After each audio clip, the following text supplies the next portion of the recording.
पौराणिक युग में शांतनु नामक एक सिद्ध साधु थे।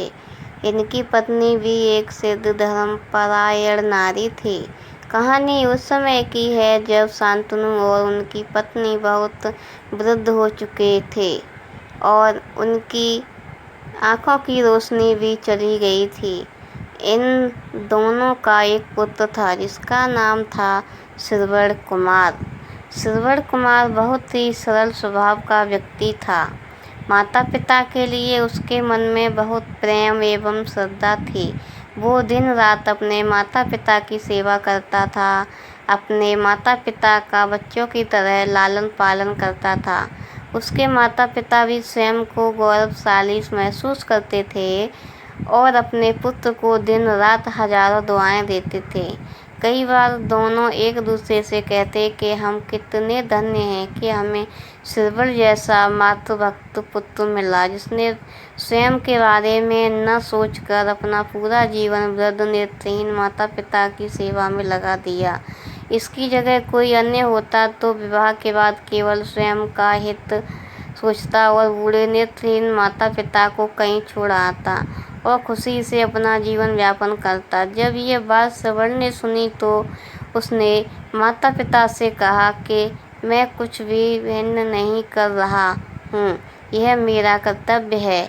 जब मैं छोटा था तब आपने मुझे इससे भी ज़्यादा अच्छा जीवन दिया और अब मुझे यह सौभाग्य प्राप्त हुआ है कि मैं आपकी सेवा करूं। आप दोनों जो भी इच्छा रखते हैं मुझसे कहें, मैं अवश्य पूरा करूंगा। तब शांतनु व उनकी पत्नी कहते हैं, पुत्र श्रवण, हम दोनों की आयु बहुत हो चुकी है। अब जीवन का कोई भरोसा नहीं है। किसी भी समय हमारी आंखें बंद हो सकती हैं। ऐसे में हमारी एकमात्र इच्छा है, हम तीर्थ यात्रा करना चाहते हैं। क्या तुम हमारी यह इच्छा पूरी कर सकते हो?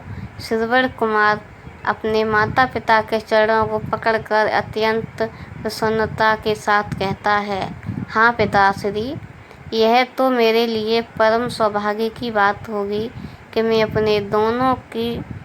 आप दोनों की इच्छा पूरी करूं।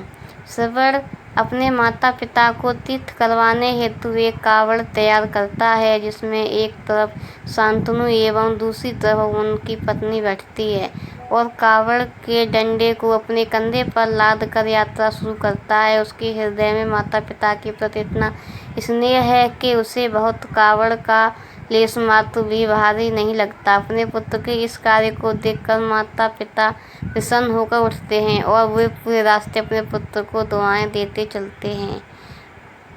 आगे की कहानी में सेकंड पार्ट आएगा।